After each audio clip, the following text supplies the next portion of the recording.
Well, hello, everybody, and welcome to tonight. It is Sunday night. This here is Project Athena, a Pulp Cthulhu Chaosium joint. And as we get into this, our penultimate episode of our Season 3, named Siege. We have a lot to get to, everybody. We have a lot to recap. We have a lot to get to. So I'm going to jump around to the Olympians real quick. And I'm going to start with none other than our book dealer. Straight up, Lauren, how are you doing? I'm doing great. I'm not nervous. This is my normal voice. Hi, I'm Lauren. I'm that salty ginger over on Twitter. Tonight I'm playing Sabella Ives, resident psychic. There are many other things about her, and if you've never watched, you'll probably find those out tonight because that seems like a good time for it in the middle of a siege. So here we go. I'm done. This is normal. I'm acting normal right now. Okay, and just so you know, I'm not going to ask you right now, but all of the Olympians, to get a recap of where you are after I do the recap, I want you to tell me the mindset of your Olympian. Comfortable, anxious, pissed, whatever it happens to be, because that's going to come into play here at Castle Dietrich shortly. And speaking about people that like to play with their minds, let's jump over to Strider. Strider, how are you doing today? Sunday. Be there on September 16th for the siege. Gotta start charging pay-per-view for this. What's up? I'm playing Elijah Sawyer. I'm hyped to be here tonight. Hyped for some siege, and more than anything, hyped to beat up Dwight. So, let's get to it.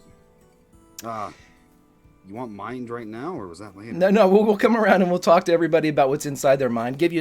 I know that you have your answer because it could be one of 27 different answers because of the personality. All over the above. Right. All right, so look, we'll come back, and I'm sure yours will be unique. But let's drop straight down to Steven. Steven, how are you doing this fine Sunday evening? I'm doing good, buddy. How are you? I'm ready to go. I'm excited to play. I appreciate everybody out there. Thank you. I like the title. Apparently this is going to be some fighting. Sawyer has been wanting to fight me, I guess. So we will see why he wants to do this, but he's going to be in for a little bit of a rude awakening. So thank you. I'm ready for Siege. Okay. Just we'll put a pin in that statement. Let's go a little bit off to the right there as we hit Lindy. Lindy, who are you playing and how are you doing this fine autumnal evening? Oh, I'm doing super spiffy.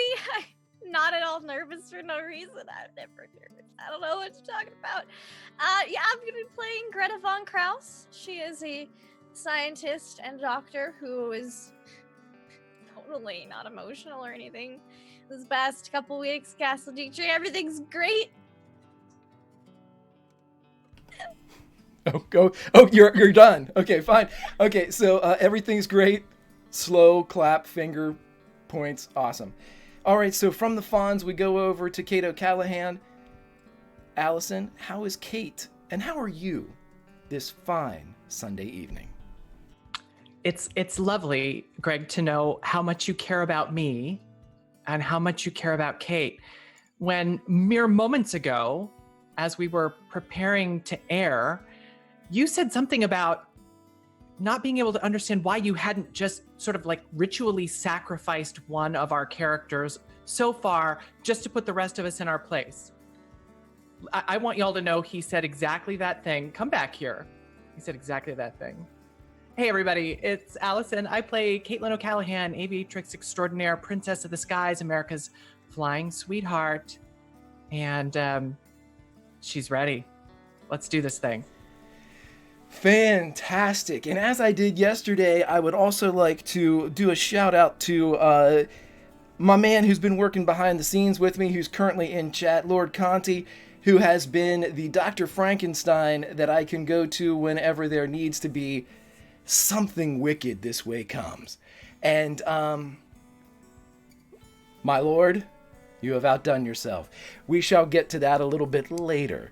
But first, instead of or in lieu of a recap, I am now going to go around and ask all of my Olympians what their mindset is and what has been. We've been in Castle Dietrich here on the Switzerland-German border for several weeks now.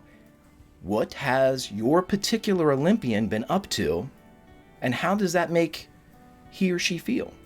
Lauren? Yes, right, me.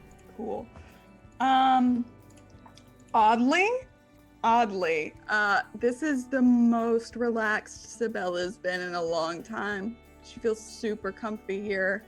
That's weird, but I like her. I made her, so I know it's normal.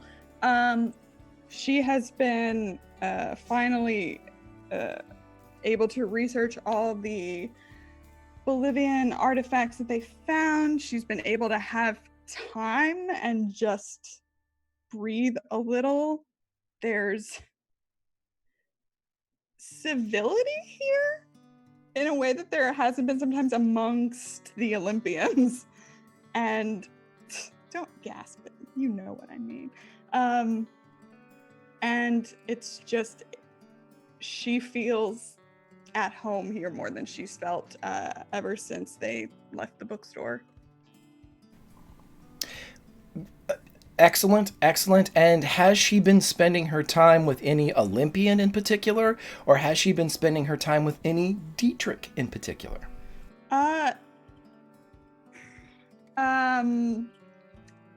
Not. I would say that she and Greta have talked, because that's something that Lindy and I had discussed. But even after kind of making up with Kate, she's not particularly with anyone of her group. She's really, anytime something pops in her head, she'll go and find one of the Dietrichs that she's been talking to, and it's just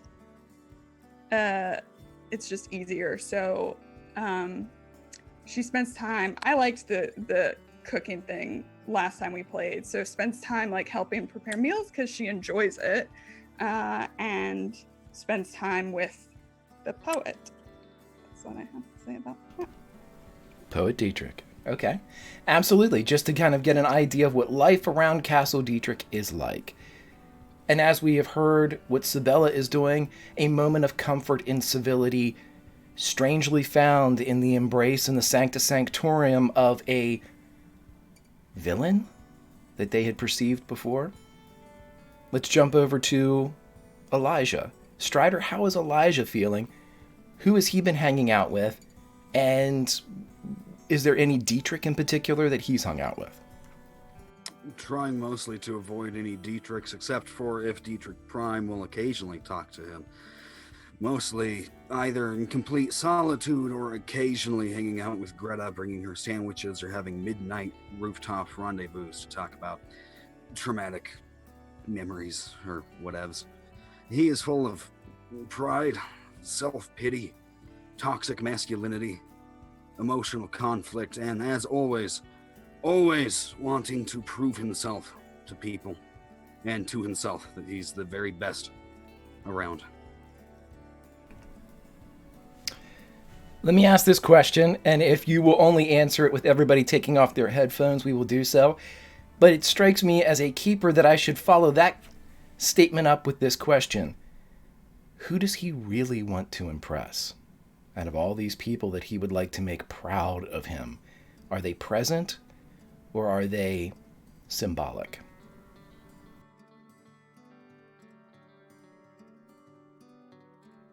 I feel like I have to delve like Freudian into his frontal lobes. Honestly, he's a selfish ass, so he's also trying to prove to himself that he's god material and can hang with all these other folk more so than anyone else. Is it safe to say that he has failed so far in this pursuit to convince himself? Oh, it's a fruitless pursuit. It's never going to happen. Okay. So, he's just going to need to up the ante over and over again until one day it kills him. Wonderful. Okay, so he's on a terminal course of inappropriate self-analysis. That is perfect. Okay. Let's drop down to Dwight. Steven, how's Dwight doing? Who's he been spending time with? And does he believe the Castle Dietrich is a bastion of civility? No, he doesn't believe that. He's probably been, like I said in the our chats that he's probably been spending, if there is a chapel. I don't even know if you've told, he's wanted, he's been probably spending time there. He definitely is not spending time with Dietrich's. He's probably been on his own, and I guess he's been sparring with Bald Dietrich. He's been trying to, Dwight as a kid was, I put in my backstory that he was always like, sports. It was about baseball, boxing. There were the two big sports back then, and he's been really practicing on his striking and all that, trying to become a better fighter without weapons. He's been quietly going to the church, probably spending a lot of time there, trying to get answers. He saw Brother James before, so he wants to, is this the right course of action? Is this where they're supposed to be in his mind? Is it a trick that what they saw? Like this, because he's half and half. He's definitely on the fence. He believes a lot of what Kate is saying is probably true. That Dietrich Prime probably has in his mind alternative goals and all that. So I'd also stated before in the chat that I wanted to make sure Dwight has been doing spot hiddens inside, outside, places of defense. And this was before I even knew the title of Siege. He's observing everything. He's a very observant person. He's always watching people, watching the Dietrichs, watching their habits, looking outside, looking for, maybe he's looking for anything out of the ordinary that would come arise. So that's probably what he's been doing. Let me ask this question then as a follow-up, similar to how I did with Elijah. Is he comfortable with the Dietrichs? Like Bald Dietrich, is he comfortable? Is he okay with him? He doesn't care. I mean, he's more worried about what their power is. I think that's, in his mind, it's, can I kill these people if I wanted to right now? Could we just run through them? He knows Dietrich's powerful. He's more worried about, Dwight is, he was in a war. He is always thinking, where is the power? Odds. Can they get out of there if they have to? Can he kill who he has to kill? Are they going to be, that's always, he's like, he feels like almost like a dog they took in. And anytime if they want to treat that dog good, they can treat it good. If they want to, you don't know, you're one of those we're kind of orphan situations where if they turn on us, there's 120 of them or 199 of them, and there's Dietrich Prime, and he's, obviously there's more to it. So yeah, he's always leery. Okay, gotcha. So it's a constant state of threat assessment. You're looking at the building, you're looking at the people, you're not comfortable, okay. Constant pins and needles and razor's edge. Say pins and needles, but I would say that he's always looking. If they want to kill him, they'll kill him. That's basically the way it is. Is he relaxed? I don't think Dwight's ever relaxed. Okay, that's all I need to know. Okay, so as you are heightened and alert, we will drop down to Dr. Greta von Kraus. Lindy, hi. Who has she been hanging out? How are you? How has Greta been doing? I know she came into this area injured. She was fixed by her bevy of Dr. Dietrichs. Yep. Who has she been hanging out with, whether it be Olympian or Dietrichian? And let's see. Holy shit! Okay, go ahead and tell me what's going on. I'll be right back. Okay, that comforts me not at all. Yeah, I am. Not I am. So nervous. Greta is. She's a little bit forlorn. She's physically better, but she took a bit of a mental toll with that whole alternate world thing, and it's still kind of messing with her. As far as people she's been hanging out with, she spoke with Sabella once and had a very interesting conversation with her, and she's not sure how she feels about that. And she's been hanging out basically with Elijah as much as possible without sacrificing basically what she needs to get done in the lab, which has been decided that it's just a bunch of, like, a box of serums, just a bunch of them, just a lot. We're gonna need a bunch. And she's probably spent a little bit of time, just the time in the lab with the doctor and scientist Dietrichs, just not in a sociable way, because Greta's awful at making friends. She's just terrible at it. But she feels fairly comfortable in Castle Dietrich. She just having a lot of emotions, and she's still trying to figure stuff out mentally. Yeah, that's Greta. Fantastic. So she is delving into herself, mentally figuring out everything, getting on the right side of medicine for a change, getting ahead of the problems that she's kind of gotten behind since joining the Olympians. Great. I will also... She was doing fine, and then she met up with these people. Now she's just been behind on everything for months. And she had a bit of a traumatic episode there when we went to a mountaintop in West Virginia. But I would like everyone to know that the bad boy has gifted you all with critical successes across the board. So you all have critical successes from one grant, and you get to have something else next week. Uh-oh. Alrighty, and finally we drop down to the leader of the Olympians, Allison. For the audience, how has Kate been here in Castle Dietrich? Has she hung out with any of the Dietrichs? And has she spent time with any of the Olympians? Have you ever been to the zoo? And I mean, I don't care for zoos very much, but if you've been to the zoo and you visited the enclosure where they keep the big cats, like the tigers, and you see the tiger, and it just sort of paces back and forth from one side of its little enclosure to the other. And you can just see in its eyes that if it could get across that moat or through that fence, that it would just wreak havoc on the world. But because it can't, it's just pacing back and forth and back and forth. That's what Kate's been up to in Castle Dietrich for weeks on end. Pacing like a caged animal.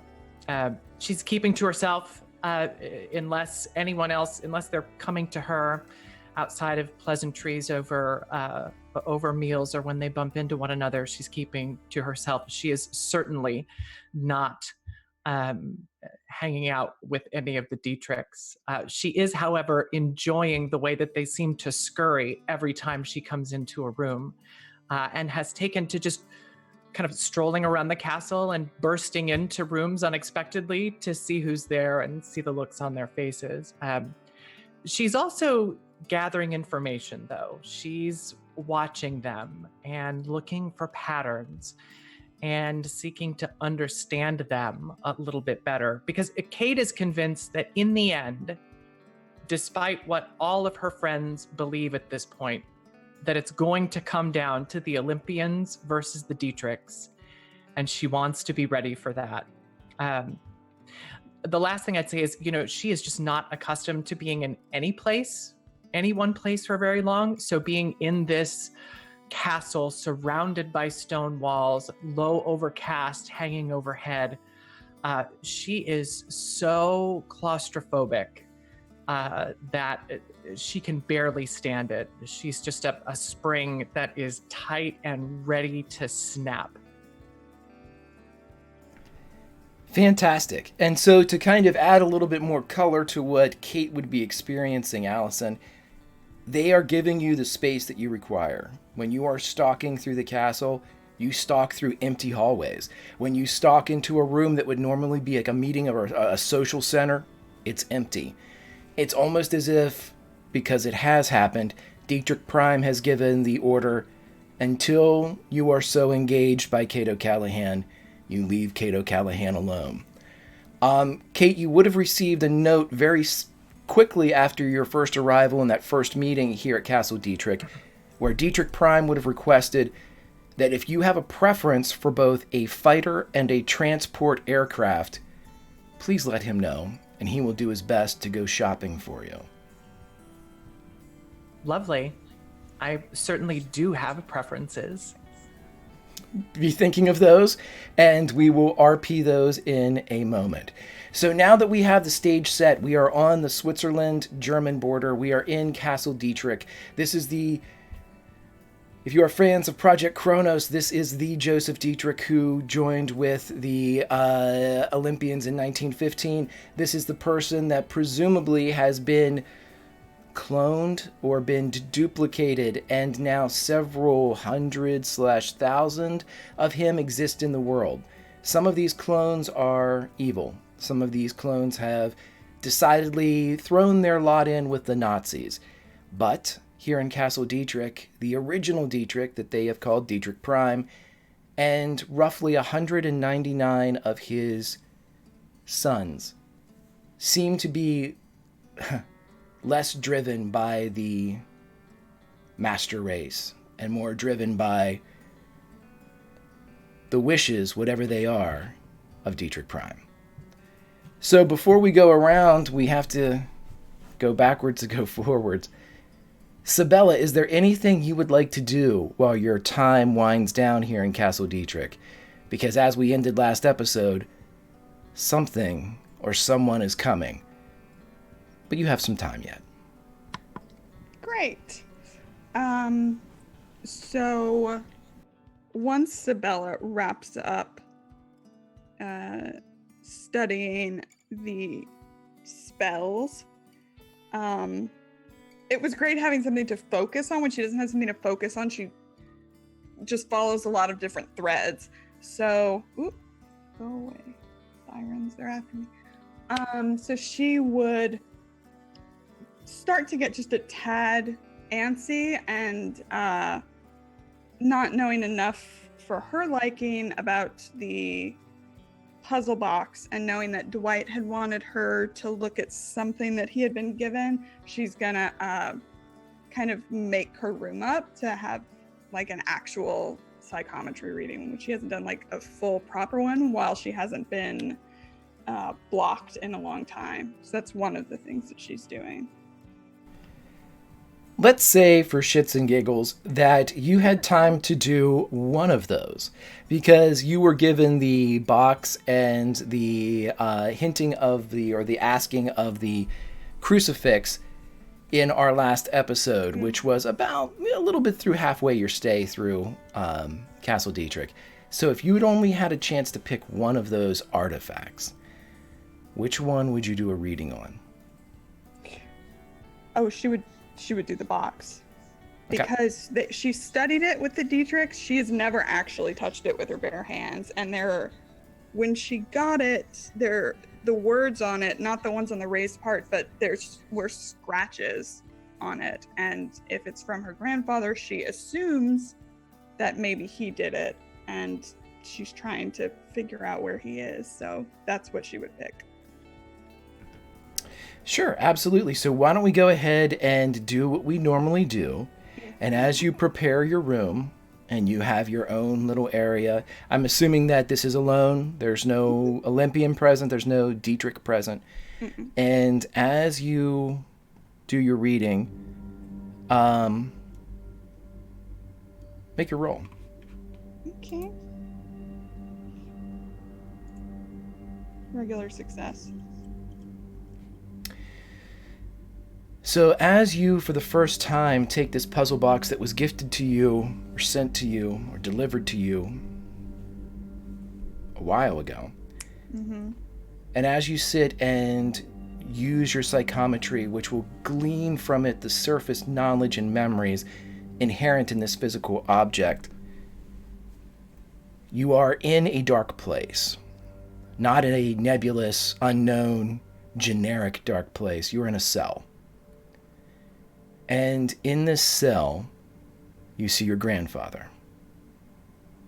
And you see your grandfather with very long fingernails, caked and crusted with dirt, blood, and anything else that would tarnish their normal translucent hue. And as he runs these nails across the box, he never fully spells out the word trap, but you understand that it is just that. And this box that you hold in your hand, you now know, at least in the emotional state of your grandfather, somebody that you know would know exactly how to speak to you without it coming through in anything else, has labeled this artifact as a trap.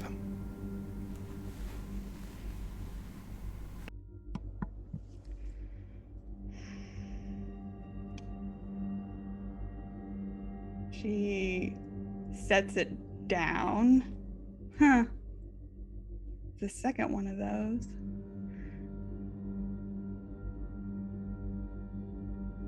Thinks about how it was delivered, and now knowing how long they had had her grandfather, it makes perfect sense. But,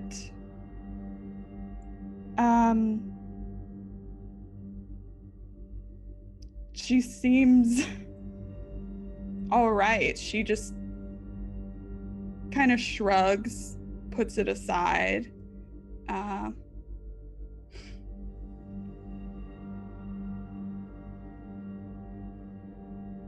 And goes to do something else. It's weird how easily it kind of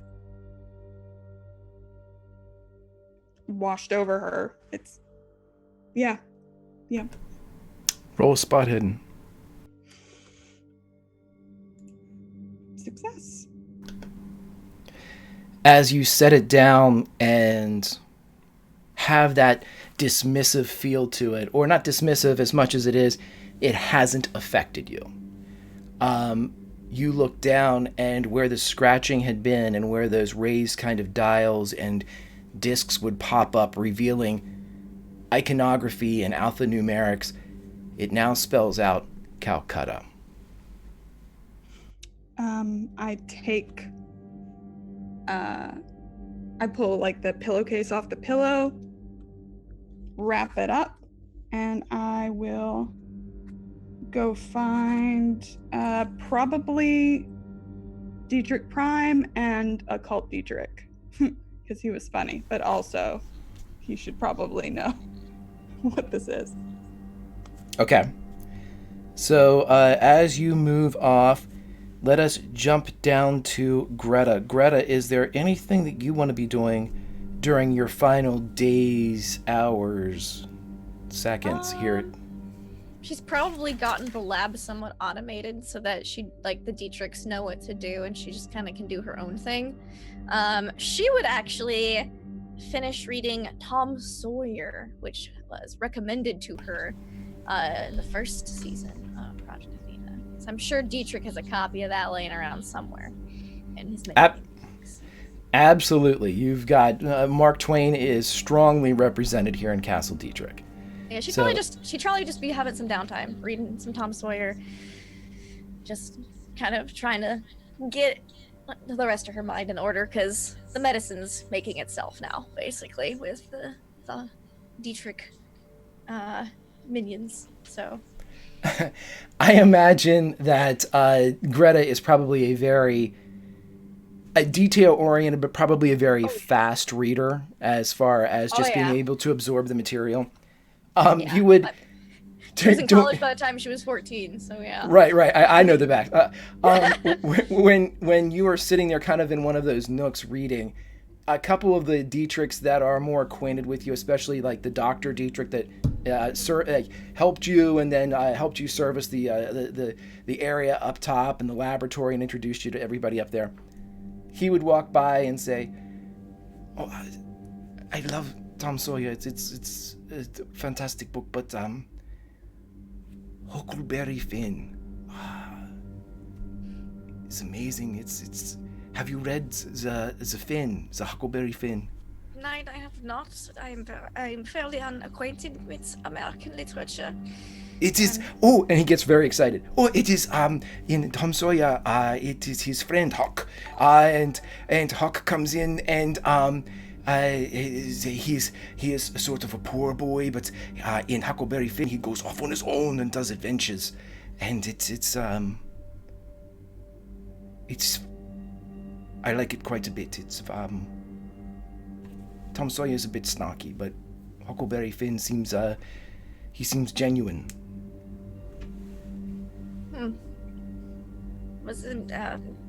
Bring me this book and I will read it. I am almost finished with Tom Sawyer. He reaches into his pocket and pulls out a leather-bound copy of. I thought that you would. Here it is. Huckleberry Finn by Samuel Clemens, but by Mark Twain. It is. It's fantastic. Dankeschön. I will definitely be reading this. if it is fun, is quite enlightening. Yeah. It's when you're finished, maybe we could get a cup of coffee and share our favorite parts or what we think about certain characters. With some of the other of me, we've talked about it before, but I would love to hear your insights. If you want, if it. If I am free, then maybe potentially, yeah. Yeah. If we are free, it's busy around here. But if we're free, it's a bit. Yeah. And he just turns around and walks off. Kind of like looks at him as he walks away and just goes back to her book. He just walks away very quickly. Greta also probably tries to make because she's gone through so many outfits. She's probably gonna try to have like a disguise outfit that she puts into her medical bag as well. Hat and all. Oh, gotcha. Okay, yes, something with a hat to avoid Zeppelins looking at you. Mm-hmm. Correct. Yes, maybe a bit more German uniform in nature if she can. Right. Hey, Other Doc, thank you very much for the raid, everybody. Raiders, please welcome. We are on it's 1933. We are in a castle run by a Nazi along the Switzerland-German border. Our heroes are here. They are talking with a man named Joseph Dietrich and 199 of his clones. So hey, welcome. Dive right in.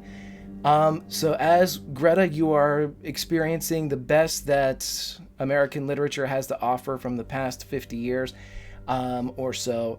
Let us go now. Kate, I'm going to get with you in just 1 second about what's on your shopping list. But first, let's talk to Elijah and Dwight. What are you boys getting into? At some point, making a comment about Huckleberry Finn. Very good book, very good author. Don't like Huck's dad. Very well written. But more importantly, someday during training, observing, blows being traded and people being thrown into the dirt outside of the castle, Dwight and whichever Dietrich he wants to beat up, Elijah Sawyer's gonna proverbially throw his hat into the ring, and he wants to get into a fight with Dwight. So that's what you say to him? You're gonna throw your hat in the ring? Yeah. So wait. Let's set the scene here for what exactly it is that we're looking at. Please. Dwight's probably unwrapping his hands when he comes to him. Okay. So as we are in a castle filled with men that look like a young Marlon Brando, and as we have a castle with a courtyard, in an area of the courtyard that's sort of cordoned off from everybody by line of sight, it would be where the stables would have been to keep them out of sight of everything else, as this is a something that probably Dietrich Prime wouldn't be too very fond of, as his sons are beating the hell out of one another. But as you would walk they're up... getting the hell beat out of them, buddy. Well, I mean, you're not fighting all of them at once. This isn't like a scene out of Matrix Reloaded. Okay, as you go forward, Elijah, you would see that several of the Dietrichs that you've come to know as being the more physically inclined, a bald Dietrich who's the soldier, long-haired bearded Dietrich who seems to be kind of like the woodsman, and several of the other guards and various kind of outlier scouts and things like that are all standing around in a loose semicircle with the wall acting as the other side of this circle. They're in various states of undress, as several of them have their shirts off. They're mopping up sweat and blood from the fights that they've had. This is not a boxing ring. This is bare knuckle. Let's fight because we don't have anything else to do, and we're not going to go read. We aren't the readers. The readers can go read. We ain't worried about Tom Sawyer. Right. We're going to sit here and fucking fight. And they're having a blast. There's smoking going on. There's drinking going on. There's blood being shed.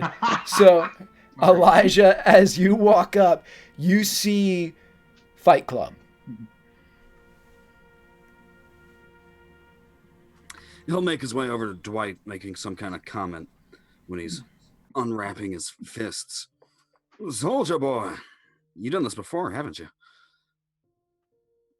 Yeah, I have done this before. Dwight is very, he is narrow-eyed as Sawyer. A very proper form. Yeah, good posture, good.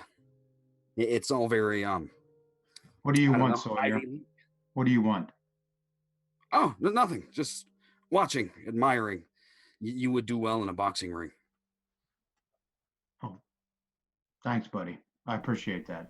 Like out on the streets, like that's totally different. But in a boxing ring, like you do really well. Yeah, I do. I've been training. What do you need? Oh, just free entertainment. Normally you have to pay admission price for this kind of thing. Well, I can't. I'm just trying to train, man. I can't atone for all these Dietrichs around me. Oh, best comes, best serves, though. You want to throw your hat in the ring? Yeah, I don't have a hat to throw, but I will throw fists. Dwight shoves him. Oh, yay! All the If I take you Dietrichs down, am I the leader now? Yeah, all the Dietrichs stop talking. And because they're always looking at anybody that's not them, they continue to drink as the circle that was kind of loosely keeping you two on the outside moves to encompass the two of you, and you are now inside the circle. As Dwight grabs him. Oh, here we go. I'm not some young girl who's frozen, and flips him off that you can shoot the head. I see we have the testosterone going. Street fights, on the other hand, are a different matter, Mr. Sniper. Dwight starts to crack his knuckles. Money is exchanging hands by the You better go get your Dietrichs. doctor German girlfriend. all right. He's going to attempt to intimidate. Now he's stalking. He's going to attempt to intimidate Sawyer. Okay. Hard success. Okay. Dwight is really shit. He's even here. Roll an insight here to see if you can see if he's. Yeah, roll an insight so you can glean exactly what Dwight's trying to do. Okay, an insight based out of. Dwight has been pissed at Sawyer for a while. What's this insight based out of then? Let me see what I want you to do. Hold on one second. Give me a psychology. Give me a psychology just to see if you can pick up if he's really pissed or if this is you're really pretty pissed. Sure he's pissed. He's really pissed. Dwight strikes. Dwight throws a punch. He comes in at him and just is gonna jam him. Okay, so we're even coming near him. Okay, let's switch the music up. And so as you guys, as this happens, all the Dietrichs who have been hanging out with Dwight, and they appreciate that Dwight is surly and pissed and doesn't know where the fuck he is or what the fuck is going on. And they love to drink and smoke with Dwight. As soon as this fucking punch comes in, cheers go up, and the money that's being exchanged hands as far as the betting goes stops so they can watch what they... I gotta change my shit back. Right. So here's what's going to happen. We are going to roll a punch, a punch, a punch, a punch. And whoever... whoever gets to 20 damage first is going to knock the shit out of the other person. And you guys are going to narrate how this goes down. So Dwight... throw that first punch, bud. Dwight's like, you would never, in a fucking million years, make it in the fucking war. You'd be too fucking scared out of your mind. And he throws a punch. Oh, he fails. Just like, it's telegraphed. So mad, Elijah just barely moves back, just barely misses. Oh, all the Dietrichs. Oh shit! Did you see that? Oh, you fucking missed. Okay, Elijah, go ahead and fire one back as this is passed right by your nose. Oh, come on. And Elijah misses as well. And so, Dwight, tell me how. 294s. 294s. It's fucking crazy. Okay, so as you guys are now circling, you are completely inside this dusty. You're inside this dusty ring as the Dietrichs have stopped. A few of the Dietrichs seem like this is maybe not the best idea, but they are pushed to the side by the Dietrichs who believe this is the best thing that's ever happened. And as they're sitting there kind of hands on their knees like, this is it, go, get him! Yeah, Dwight is like fucking like, he's like, you don't even fucking belong here. You don't know what the fuck you're even doing here. And he fucking swings again. This time it's a hard success. Okay, with a hard success, go ahead and roll the damage for an unarmed strike with that one as you deliver a blow across his jaw for 3 damage. Can we hear this from the inside yet? I will tell you this, because the Dietrichs, and there's a large group of them, are not being subtle whatsoever in their cheering. Let's do a listen check around. So Sabella, Greta, and Kate, if she is in position, roll listen checks. Hell yeah! Fuck yeah! I'll crit it, Greg. No, this is a skill challenge. You've got to roll all this shit during this. Yeah. Do it. Come on, baby. Come on. Fucking extreme There we go. Okay, so as you're all sitting there, the wind, it's a nicer day out, which would explain why all the Dietrichs are half dressed.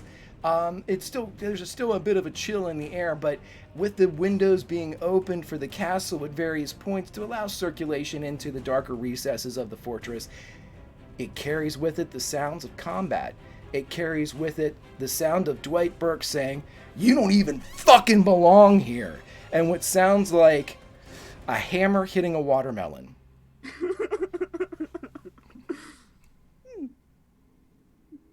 So you all can react as you would like. You know the general vicinity that it's in. You can be there at next round if you run, 2 rounds if you walk. Okay. I'm gonna do neither of those, and seeing that there's like a big distraction going on in that part of the castle, I'll grab Poet Dietrich and go somewhere else. Y'all have fun. Yeah, Poet Dietrich is nowhere near the fight, so he is easily grabbed and offers no resistance to be taken far from this area. Greta and Kate, what would you guys like to do? Well, Greta's definitely going to see what's on, but she's bringing her book with her, and like she's gonna have some band-aids in one hand and like her book in the other, and just like walk out there.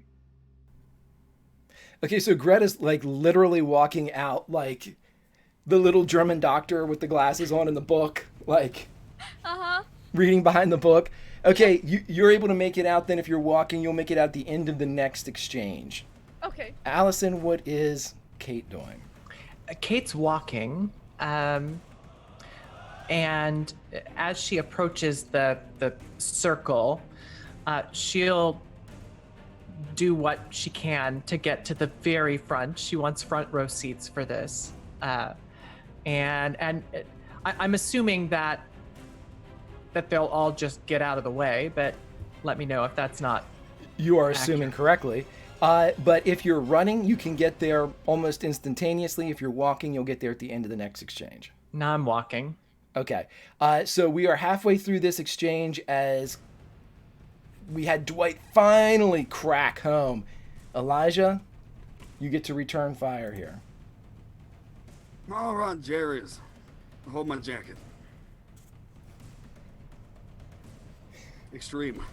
And with an extreme, as is the narrative here, that is double damage. So as Elijah, Strider, tell me how Elijah rockets back with 6 damage after getting struck across the face. Very slowly unbuttoning his outer jacket, turns and just drops it to whoever's standing behind him. It's bearded Dietrich, he takes it. All right, not bad. I haven't been hit like that since kindergarten. Ooh, You've never been hit before. I know something about hitting. Then just like uppercut, just clock him right in the jaw. And Dwight, as you get tagged on the chin for 6 damage, that definitely felt like a hit that's been delivered by somebody that's both taken and delivered violence. Yeah, Dwight would not. He wouldn't even act like he knew it. And he's going to try to grab him by the back of the head. Okay, but you're still trying to hit, correct? Yeah, he's going to be hit. Yes. Okay.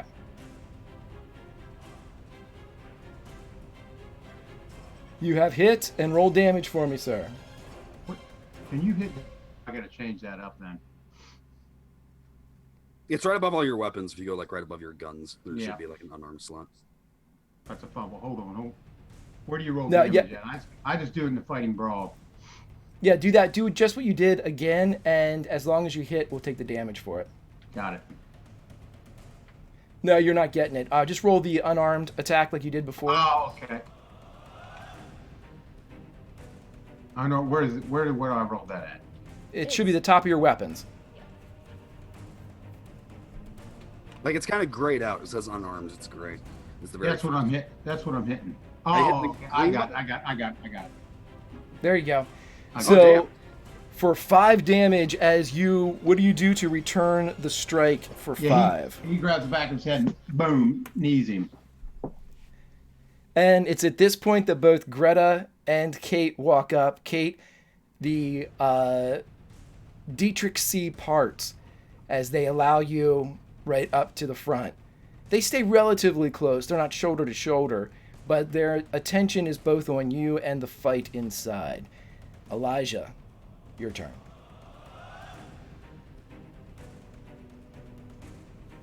Hard success, but unfortunately 1 damage. Okay, so the exchange is delivered back again. Greta, you The one see... probably spits out a tooth. He's starting to, ooh, okay. Take this serious. Okay. Kneeing. That's boxing. Okay, that's fair. We're not fucking boxing. Apparently. Yeah, Dwight's enraged. Yeah, Greta, you would hear and see what looks like a violent altercation. Kate, you would see the same thing. I'm not sure you're looking at it with a physician's eye, though. Dwight, you're up, bud. Dwight's going for an uppercut. Oh! Right in his fucking teeth. Boom. Okay, so that is He lost a tooth. He's pissed. Elijah's 12. just standing there like, come on, man. Hit me. I'll let you. Free one. Come on. Mistake. That was a mistake. Okay, so with 12 damage delivered on that last strike, Dwight, you are at the 19 hit point threshold right now.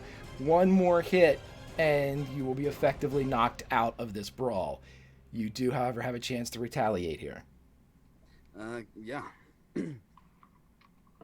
Just, he's gonna hit the dirt pretty hard.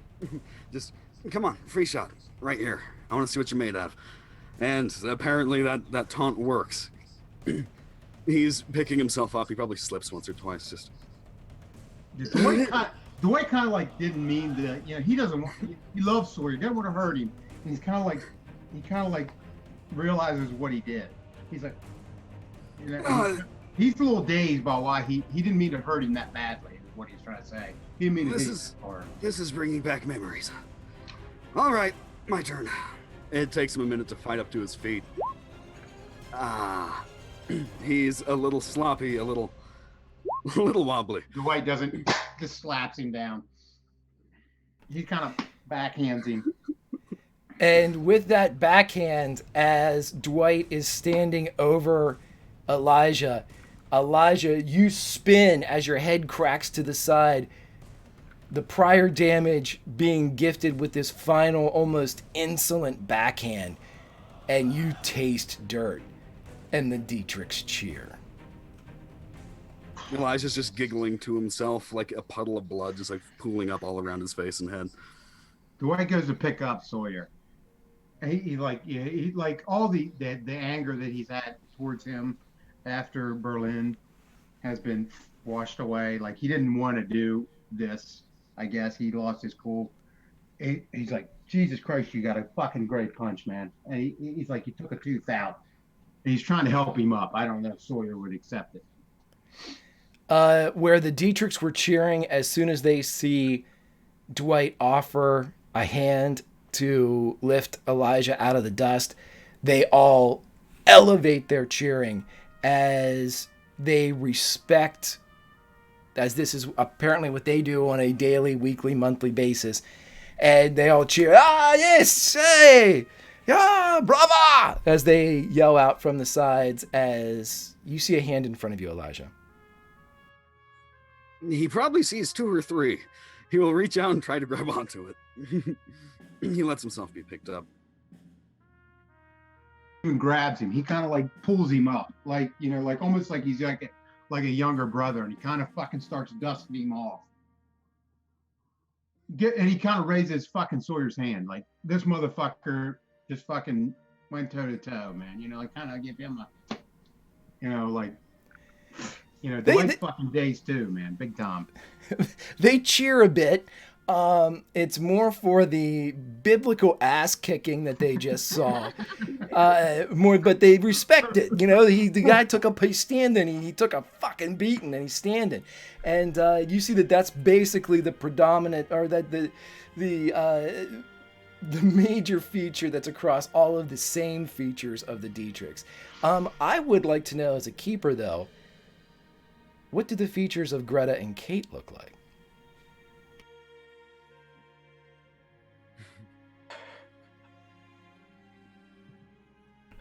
What do the features of Greta behind the book look like?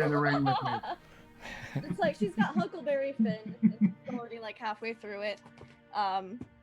She's got like a roll of bandages in the other, so she kind of just has like a slight like smirk on her face, like ever so slightly, and she'll kind of like close the book and walk over.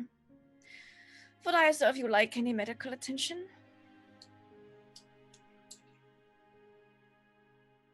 You can play with me all you want.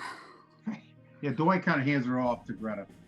There's a lot. Greta. He's like, I'm fine. Testosterone. Team building exercises. As I was going to fight someone, but now you have permission, and so we are going to go upstairs. And yeah, Greta's just gonna be chatting with Sawyer and take him up to get some medical attention. as Greta is leading Sawyer away, Kate's just been standing there with her hands on her hips the whole time, about maybe 12 or 10 or 12 feet away from where Dwight and Elijah were fighting. Dwight probably looks at Kate. Mr. Burke. And when she sees that she has his attention, she quick draws her .45 and aims right at his head. You lost your fucking mind.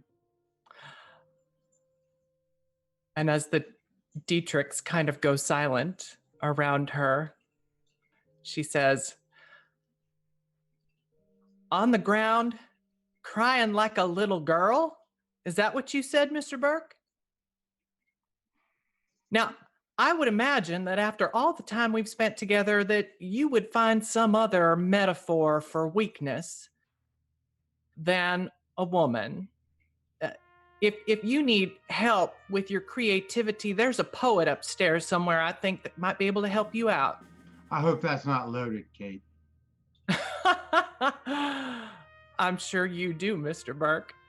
And she... Yeah, Dwight takes very seriously somebody pointing a gun at him. And Kate knows that. But she holsters it and turns her back and walks back toward the castle. Yeah, Dwight kind of grits his teeth. Bald Dietrich would walk up. One less tooth to grate. Right. Bald Dietrich would walk up and hand Dwight his tooth. And he'd kind of like have it between his fingers. It's dirty. But his eyes would be on Kate the entire time. And he'd say, "Now you'll see, fellow musician, that is a soldier." Shut up.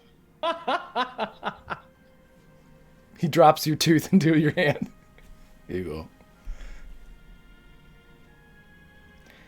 Okay, so as we have gone through all of this, let us go now finally to Kate.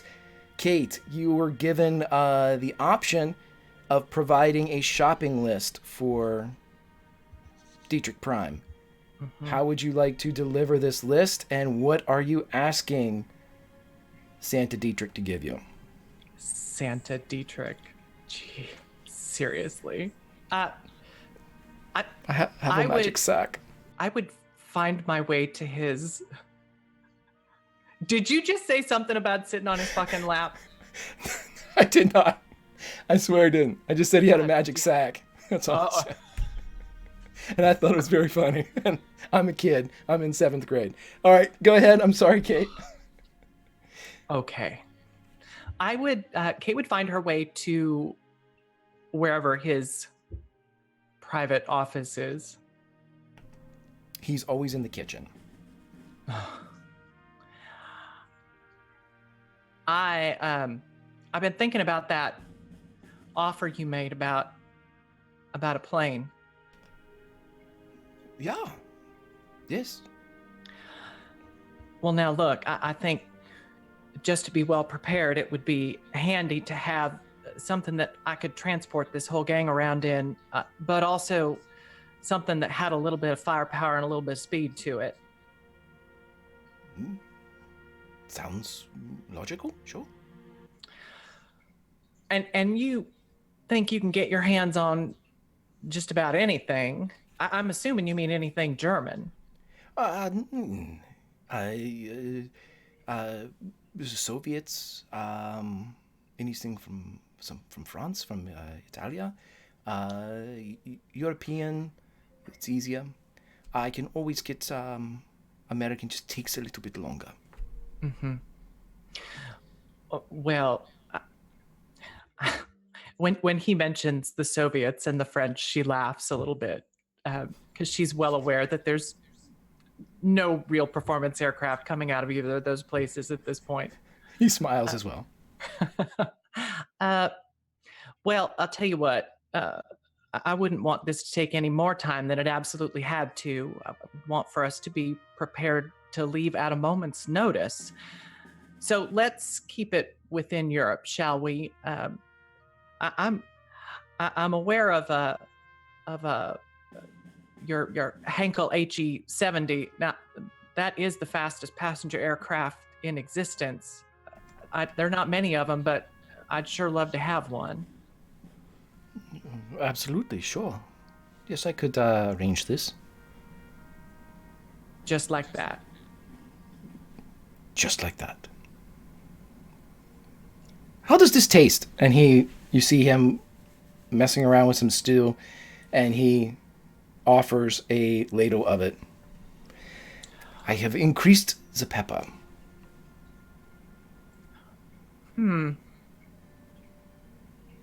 That's all right, I suppose. I think so too. Now, what about that other request? I'm thinking Folkwolf is putting out some really interesting airframes at this point. There's a 2-engine model that I think is experimental still. If the Luftwaffe haven't decided to buy it, I think it was a 187. It's a 2-seater. My dear Miss O'Callaghan, perhaps it when there are 200 of you, and I have a poet Dietrich and a clothing Dietrich. I'm well aware of the poet Dietrich. Yeah. I will let you in on a trade secret. There is no aircraft Dietrich. We, all of us, collectively, don't understand it at all. Machinery, yes, but the actual planes, it is beyond all 200 of us. Just tell me what you wish, and give me very precise descriptions. I'll get it for you. Well, why don't you see if you can get one of each of those for me?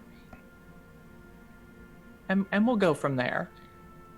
Yeah, Yeah. We have a down in Switzerland, 10 miles from here. We have a field that we have conscripted into transport delivery for commodities here in the home.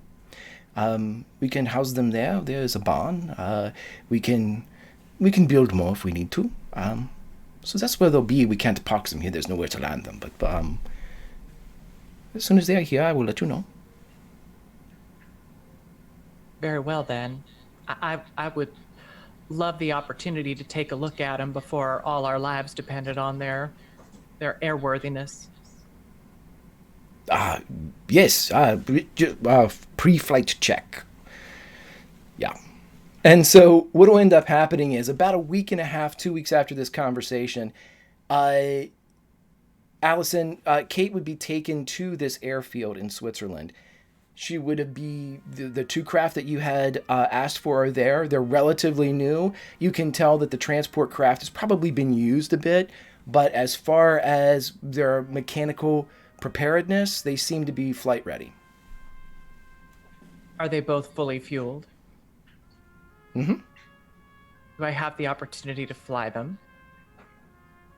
They don't seem to stop you. There's like 3 Dietrichs there that all have overalls on. They're not even armed. That you can see. Mm-hmm. Kate climbs into the cockpit of the Focke-Wulf Falcon, the fighter aircraft, and fires it up.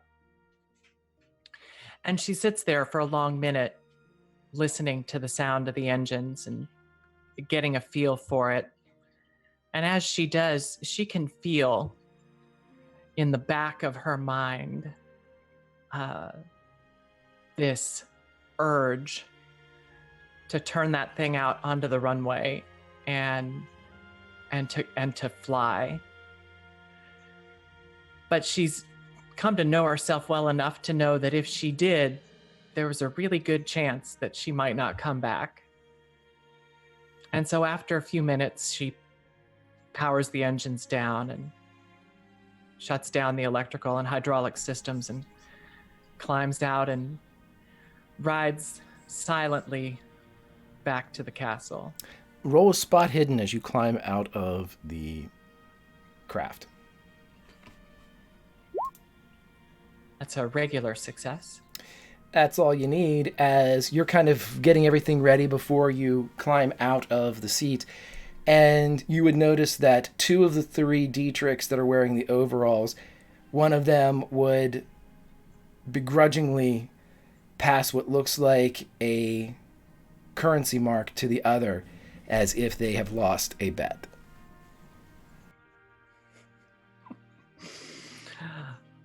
Let's go home, boys. The one that won smiles and says, yeah, I'll drive. And you are taken back to Castle Dietrich. So, my Olympians, is there anything else you wish to do here at Castle Dietrich? I have to make a roll, I think. And yes, Dwight must make several spot hiddens. I would like a minimum of 25.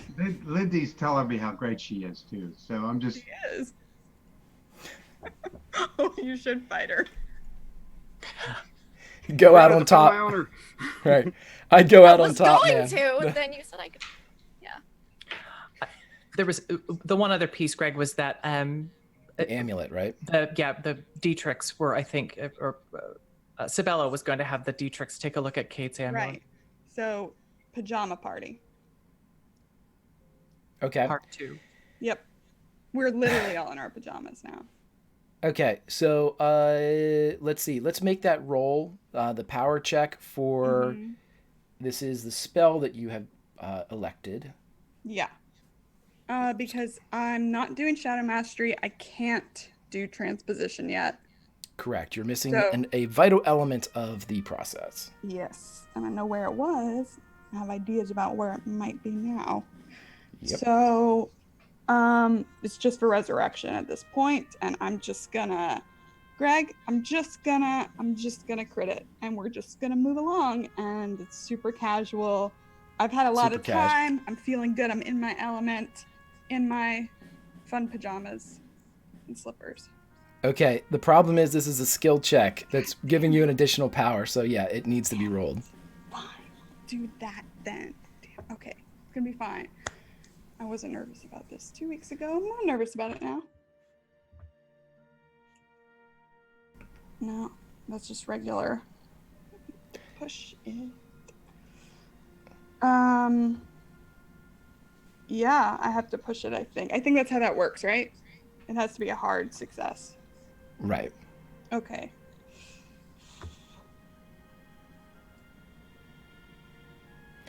Now, what I will allow, though I don't think you want to spend 24 luck to pass this, I will allow you to do so if you wish. I don't go by the premise that you can never learn it. You just can't learn it now. Because I believe that the actual rule is if you fail this power check, the spell is forever unknown to you. I'm not going to do that. This time it just eludes you. But you will have to make the sanity check. I'm going to have to think about it. And what's the sanity one for that one? That's still in effect. D4? No D6. idea. It was I'm pretty a while sure. ago. Yeah, I'm actually. Let me take a look real quick. I'm pretty sure it's a D6.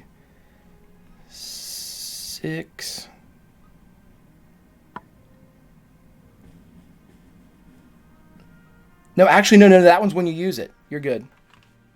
That one's when you use it.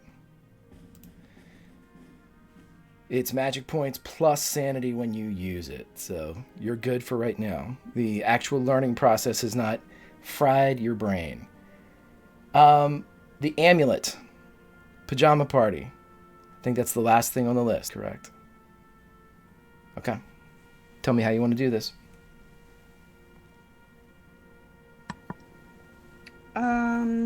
Well, so I guess since Kate left it with me, and once I found out that the box was a trap, I would have gotten everyone I got together the first time to look at all the stuff back together to look at the amulet and to also to chastise them for not picking up on it, on the box being wrong, especially Occult Dietrich. He was very sure of himself, so I would tease him. Occult Dietrich is pissed at himself. Yeah, sure. So stupid. It's just like that. Yeah, so I mean, I assume Kate's there. So I tell them what I know about it, what we've discussed last time. Are you there, Kate? Yeah, I'm there. Okay, you talk. Would you want Dietrich Prime there? Yes. Okay. So Dietrich Prime and Occult Dietrich are there, as we also have Kate and Sabella. Anyone else?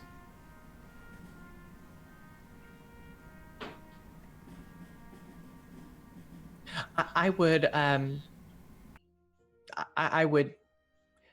describe for them the experience that I had with the amulet in that sort of dream world with Dwight, and so that I have an awareness that it allows for this this teleportation or transposition or whatever it is, but I have no idea how to make it work for me. I'm happy to share more about Parsons and what I know, but I don't know much. With what you do share and how you describe it and how you read the events surrounding Dwight's disappearance from inside Berlin, you all sit, and with the prior investigations that you've done with the amulet, I will let you know the following. about an hour and a half, 2 hours later, as you're all just kind of passing this back and forth and talking and kind of hashing things out, Dietrich Prime will look at it and he puts it into, or he holds it out for Kate to drop it into her hand. You're not activating this. Someone else is. Someone else? Well, Yeah, who else could it be? it could be anyone. It has a power, but it's being triggered. This is merely a focus.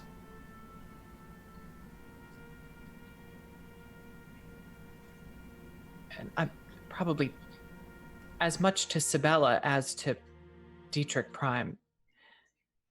Is there any way to find out who's triggering it? Maybe. Give me. She gives it. Hope this isn't another one. Yeah, I'll pull off my right glove, and because I don't think I've done this either with it, actually. Yeah, you would notice without a spot hidden or any type of psychology roll that Dietrich Prime sits back and his eyes get wide as he's watching Sabella.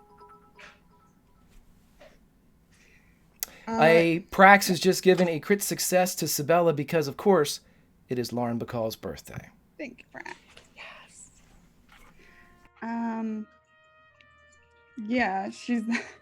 Yeah, she just whips her glove off. It's probably the safest place she could actually do this if it's dangerous with these particular Dietrichs around and Kate. So yeah, she'll just grip it in her hand and try to do what she's done, like with the pocket watches when she was trying to find Ruby in Borneo, and just follow the path back. It's similar, but instead of that kind of straight line turn that you experienced with Ruby as you were drawing your way back through the watches, this one seems more organic in that instead of geometry, it's nature. You feel that feeling that you felt before of like being at the edge of a rain front as you're dry 1 minute and the wall of water kind of takes you as you are somewhere else. And you're only there briefly for just a moment. And in your expertise, it's almost as if it is an echo of what might have been used before, what might have been gleaned or powered by this necklace before. And you see a man looking out the window of a beach house. And as he turns around, not wearing anything from the waist up, his eyes are nebula of galaxies unknown. It's all just windows. You're not Kate. No. I'm Sabella. Nice to meet you. Do I recognize him from the rift? You recognize him from Times Square. Yeah. Mr. Parsons? Where's Kate? She's fine. She's safe.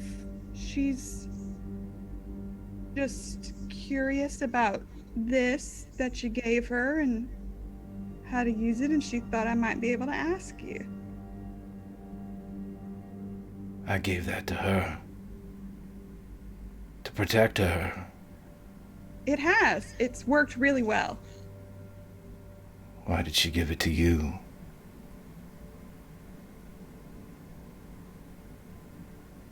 Because probably to protect me, and also because I think I'm the only one who could figure out how it works. We don't know how it works. You're not in any of the windows. You're not in any of the windows with Kate. Why would she give it to you?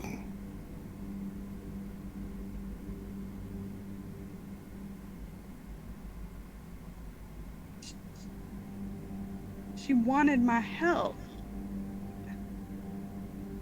Are you her friend?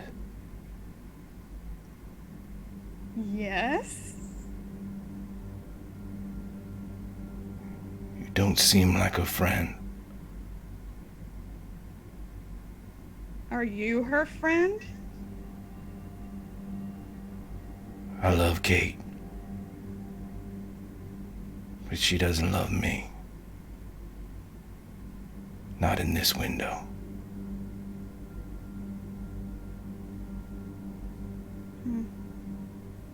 Well. You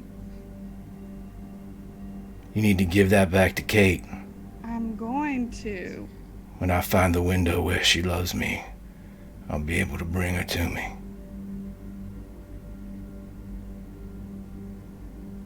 I don't think I'm gonna do that.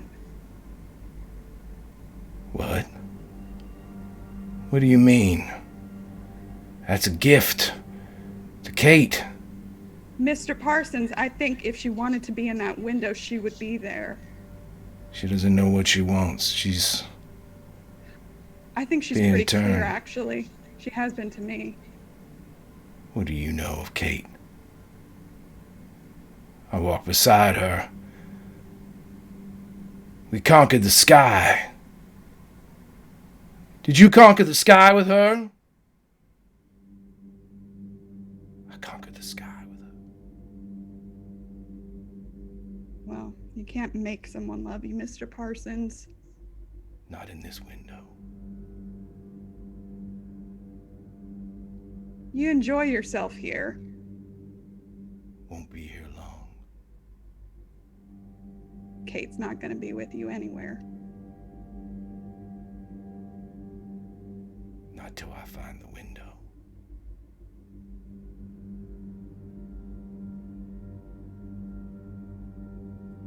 I'm gonna get out of there, Greg. Yeah, you appear back into the room. She looks so angry. She's clenching her teeth and squeezing it probably too hard. Belle, what happened? What did you see? We should stop accepting gifts from strange gentlemen.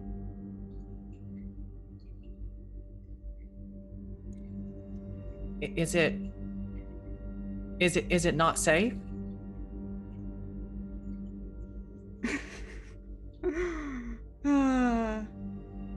Your friend Mr. Parsons is so interesting. You saw Jack? Mm-hmm. This is a trap. This is a trap. That other book was a trap. They're just everywhere. It's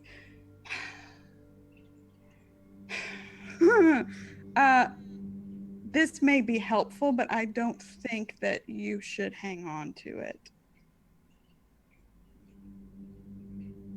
I don't think he's himself anymore, wherever he is. And I don't want you to be there with him. I don't think it's safe.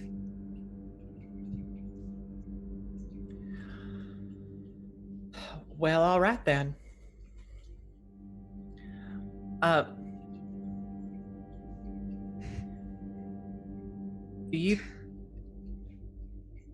What do you think we ought to do with it? Well, we can't just leave it somewhere. But you're not hanging on to it.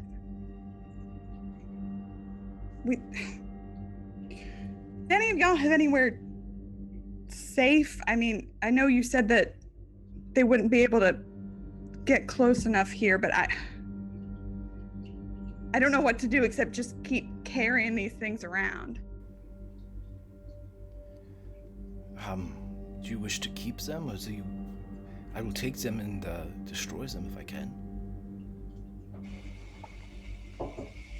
Why don't we work on that together? Yeah. So it sounds like a good idea. Mhm. And it's at this exact moment that you hear from outside this loud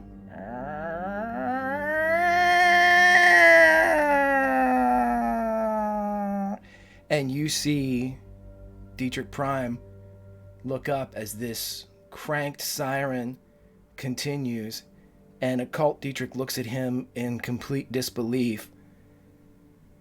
And Prime puts his hands down and pushes up and looks at Kate and says, "They're here."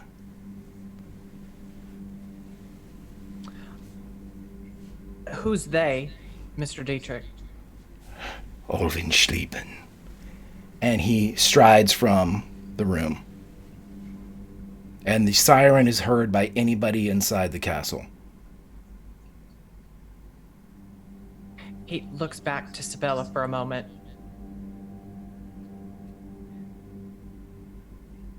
And then looks back toward where Dietrich Prime is going. And then back to Sabella. Belle, I think one of us ought to stay with him. Happy.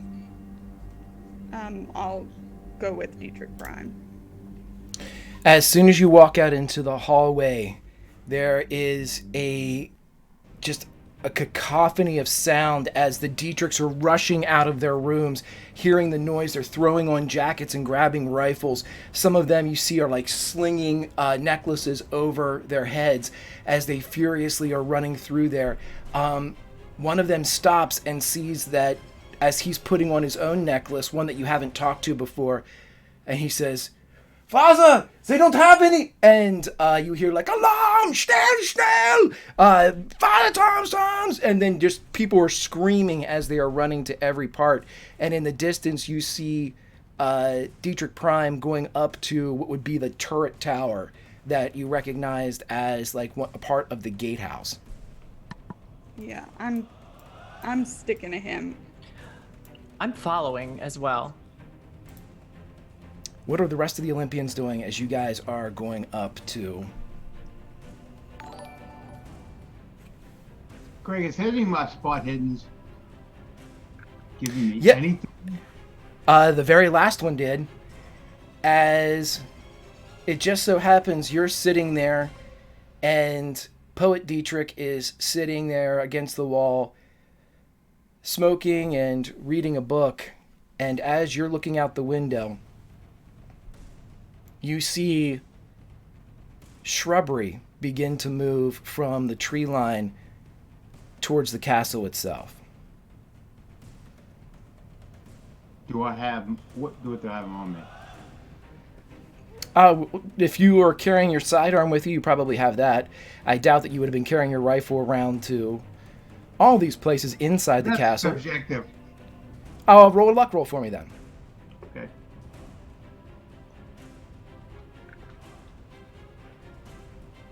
Please roll well.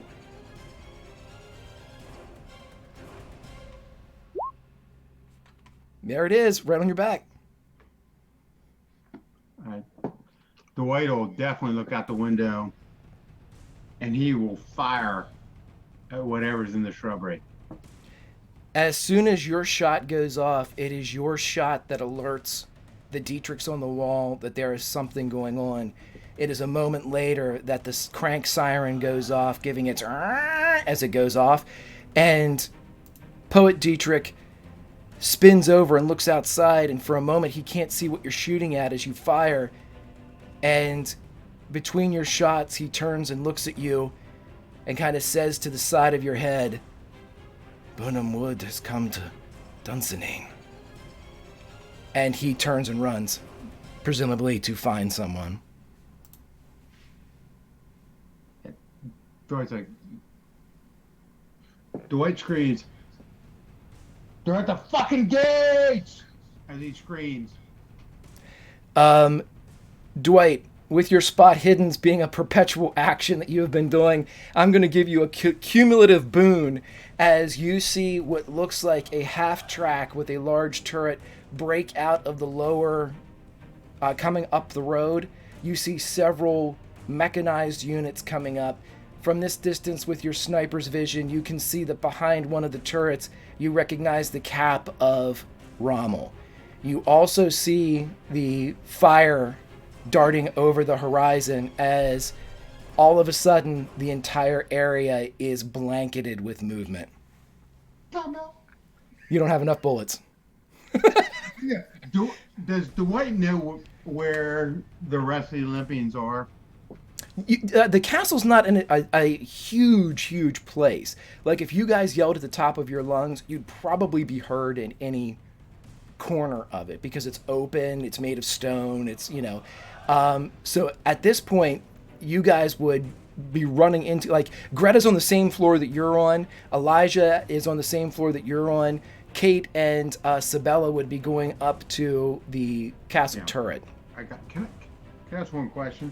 Does Dwight believe that this castle is defensible after weeks of looking at it? With 200, you could hold out for a while. Okay. Against mechanized troops, you're not sure. Yeah, when he sees tanks and all sorts of shit coming in. Yep, and with your spot hiddens, we'll say that as you kind of turn around, you catch Sabella and Kate going up towards the top turret. Yeah. And I want to know where Elijah and Greta are doing right now. What time of day is this happening? This is evening. This is around 7:38 at night. The sky is turning very dark. Dark enough to see a woman on fire flying along the air.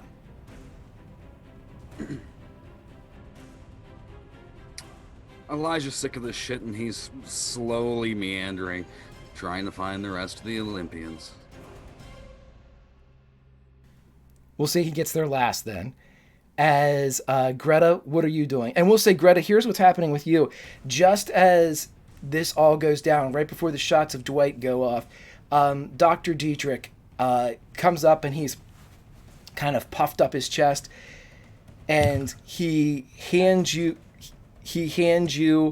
a what looks like one of your injector guns, and he says, "Look at this," and he flips a catch at the rear, and the needle flips around and reveals another needle. "You can have 2 shots. Shot and flip and shot. We came up with it. I came up with it."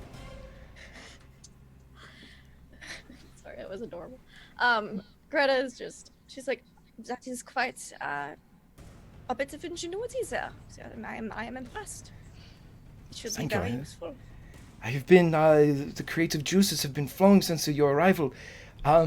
It's that moment that the shot goes off, and he, alarm, and you do not have a necklace. Why didn't they give you a neck? And you see him, he takes a necklace off of himself, and it seems to be just a chain. It has no pendant or anything on it, and he puts it over your head if you'll let him. Yeah, she's gonna be like, was ist das? Was macht sie? It'll protect you. If it's who I think it is, they'll... And you see him freeze in place. Ah! Well, is there like a linen closet or something nearby? I just put him in there for safety. You can put him in there with all of his, like, samples and stuff that he has. Yeah, I'll just be like, I see now. I've seen something like this before. Okay, just danke schön, and then just gonna like pat him on like the shoulders, and then like pull the curtain or close the closet door. Hopefully you will be safe there. If not, my condolences. And she's gonna kind of grab her gun. She's gonna put on her hat, and now no one can recognize her. And she's gonna look for probably Elijah. You would see Elijah dragging ass up towards the top of the castle, presumably following everybody else at the slowest possible fucking pace. Ah, guten Abend, Herr Sawyer. It seems that we have had a alarm. It was inevitable. I am not enthused. We'll say that you guys all get to the top of the castle, and the turret itself is open to the air. There's no canopy or cover. It's not a peak. It's almost like you've got the raised rectangles that were used for firing and throwing things off. As Dietrich Prime is standing there, his long gray hair blowing in the breeze, as he is assessing a situation with the same tactical eye that Dwight would. And as he looks, he sees that you all come up. These fools. The time is now. And he turns to Kate. Kate, open your hand. And she does. He puts into your hand what looks like a 2-inch by 1-inch jagged piece of ancient reed. Like a piece of bamboo or a piece of some type of... It looks like something that would have made a basket out of years ago. I was hoping for some kind of serpent bazooka or something, but what the hell am I supposed to use this for? I guess we'll see. Keep it very safe and keep it very far away from here. Get them to your planes. And I think you know where to go.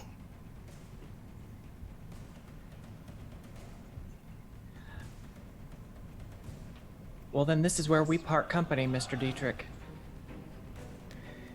I will join you when I am done with these fools. Are you, Lauren, is Sabella shaking her head like that? Yes. Oh, I'm always doing the thing that I'm doing. She's not me. I can't help but react in Greta's own face. Yeah. You can't get caught by them. He turns and smiles, and for the first time, you see a bit of the young Dietrich inside this 50-year-old frame. I'm going to end them all. Do I believe him? He certainly believes himself. Okay. Do you have a way out in case that does not work? He points, and you see there's units they're converging on this side of the mountain as he points to everything that you see, and flying around with this firefly woman in the air, you see another figure that's floating, and even from this distance you recognize it to be Alvin Schleben. My way, dear Miss Ives, is through. Does she have both her arms? Please tell me she's missing an arm or something. You can't tell through the fire cape. It's like a veil of fire. Yeah. I'm looking. So we're running again. No, we have done exactly what we need to. I never thought that they would dare to come here, but they have. And so now, I will finish them, and I will meet you all in Calcutta. And that is where we will finish this for good. And return our world to us.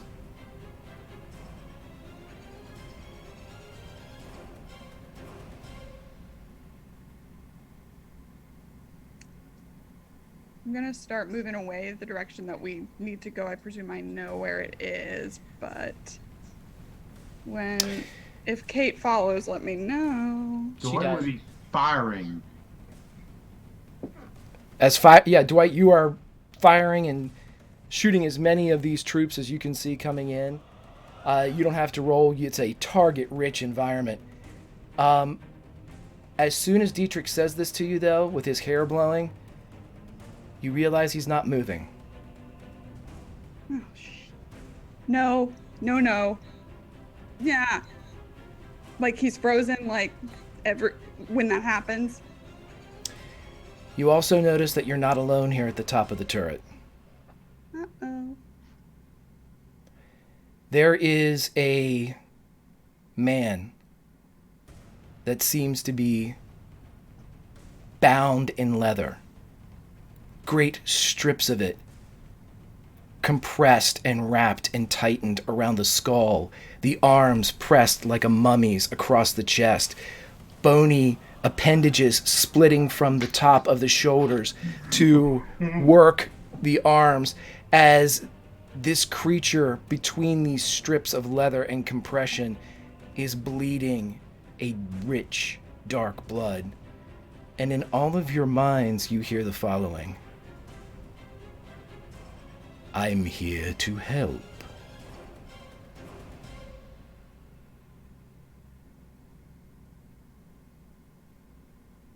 To help who? To help keep you all where you are. I'm gonna see if I can start trying to physically move Dietrich Prime back away from whatever that is. He can't move in that you would have to kind of like tip him over. You guys do notice that the Dietrichs in the castle are returning fire now, and that there is a very uneven fight going on, as it seems whatever advantage the castle has, it needs Dietrich Prime. Is there a random Dietrich nearby? Does Dietrich Prime have one of the necklaces on? It doesn't appear that he does, no. Is there a random Dietrich that does? One floor down, there's several other Dietrichs, but up here it's just Dietrich Prime. Okay. I think Greta's gonna try for that, because she's fine. The creature is standing in front of the door. Oh. And as it turns to look at you all, I'd like everybody up here to roll a d10 for me, please. Oh no! Here we go. So You just give me a chance to talk.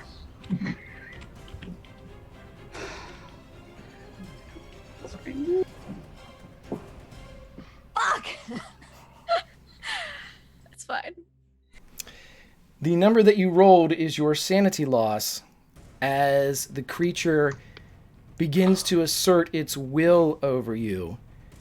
I hope I don't roll And that. as the temporary insanities fall on both Elijah and fall on Lindy, so fall on Greta, One. you guys are frozen up here. Not to the point where you're frozen like Rudolph von Alvensleben. You're frozen and you are bearing witness to this creature in front of you as if what it spouts is a testament, a gospel that needs to be heard. I am here to help you. You must make me a promise. Serpent gun out, walking. It's in the doorway that goes down the stairs, right? Mm-hmm. Yeah. So Kate's got the serpent gun out in a flash, and she's walking toward it, just at a regular walking pace. Keep talking. Promise what? Never to go in the purple again. Why? And I'm gonna just walk right straight up to it and put the thing on its head, unless it stops me. The closer you get, the more revulsion you feel, but you are able to do so. And it turns and you hear this incredible creak of leather as it chooses to regard you with these bright eyes that are peeking between the strips of leather. You are destroying the timelines, the destinies of each space you visit. Stay here, where you have chosen to defend, and I will help you. Shoot him. How?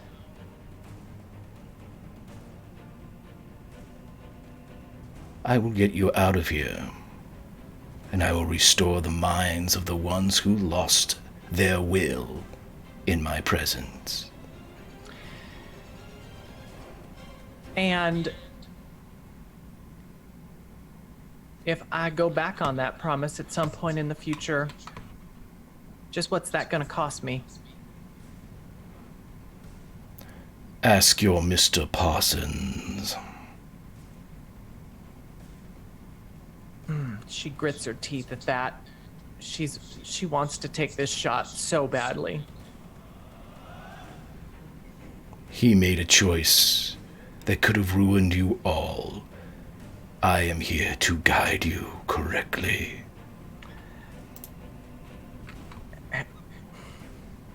Have you got a name?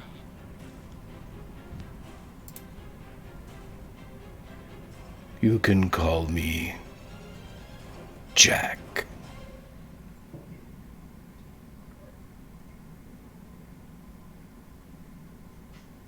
Any recognition of the various Jacks that we've known over the course of this little romp through the multiverse?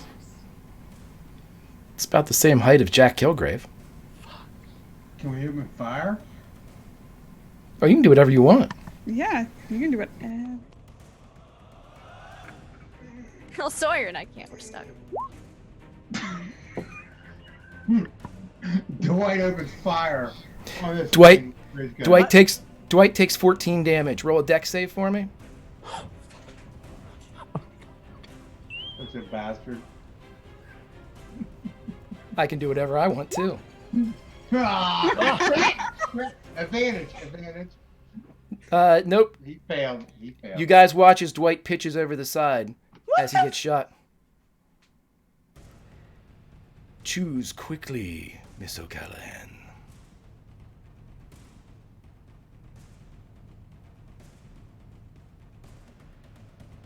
Time has slowed down to a crawl. Means we can't get anyone back from there, Katie.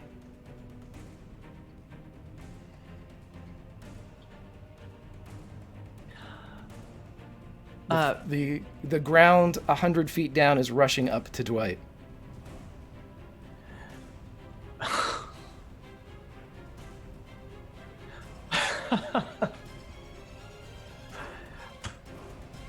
Season 4 is gonna suck.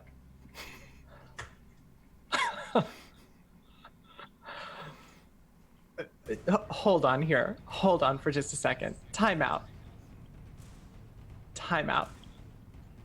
So, am I to understand here that unless I agree to this, that Dwight is going to take the fall damage and it will probably kill him? Dwight has 30 luck.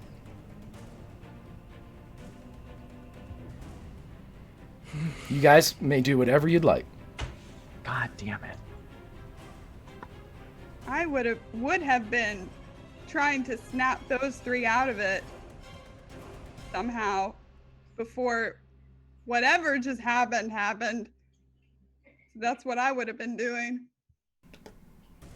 You're working hard on him. I am. Always.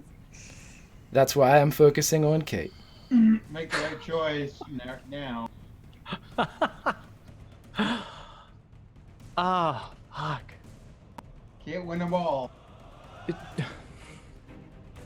Do I have Oh, I don't actually even I was about to ask if I have a sense that this is maybe some Jack Kilgrave homunculus or something. But if I don't know that it makes a difference to me if it is. I sorry guys, I gotta play this. I think I gotta play this Kate. Don't sorry me. Fuck. Sabella, talk sense into her. Okay, once Dwight fell off the side of the turret. Time for a decision. All right. Jack. Whatever you say. I love you. You're at the airfield. Fucker. There are your two planes. The creature that you reached an agreement with is nowhere to be seen. You hear sounds like a ton of bricks hitting the ground as beside you, Dwight lands in a puff of dust, not broken and battered as if he had hit the stone, but just dirty. Greta, Elijah, Sabella, anyone that suffered sanity loss, it has been restored. And you are and you are at the airfield. And that is where we will end this episode. Well, wait. No, we're not going to end it right here. Let's cut back to the tower where the Athenians have disappeared. And as soon as they disappear, Dietrich Prime regains control over himself as he turns, and much like in the Library of New York, the former Library of New York, energy begins to rip around and whip around Dietrich Prime as he turns and overlooks the army that's assaulting his castle. But at the same time, there's no creature up there with him. But what is up there with him, as the snow blows in this cold evening, is a purple portal. And as he turns to regard it, several figures walk through. And Dietrich Prime smiles. And that is where we will end this episode of Project Athena.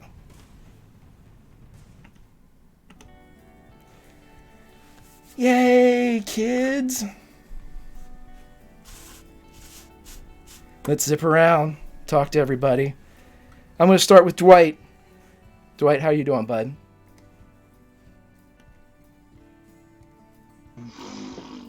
Of a life flash before my eyes, Kate saved me. She didn't want to. She wanted to do the opposite, but she saved me. I love her. Thank you. That's all I can say, because it was over. It was a done deal.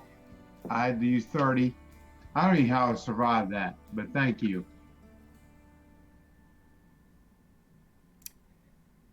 Allison, how's Kate doing? I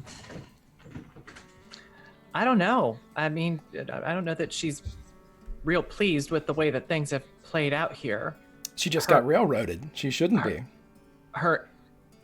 Wipe that fucking grin off your face. I didn't shoot at the fucking thing.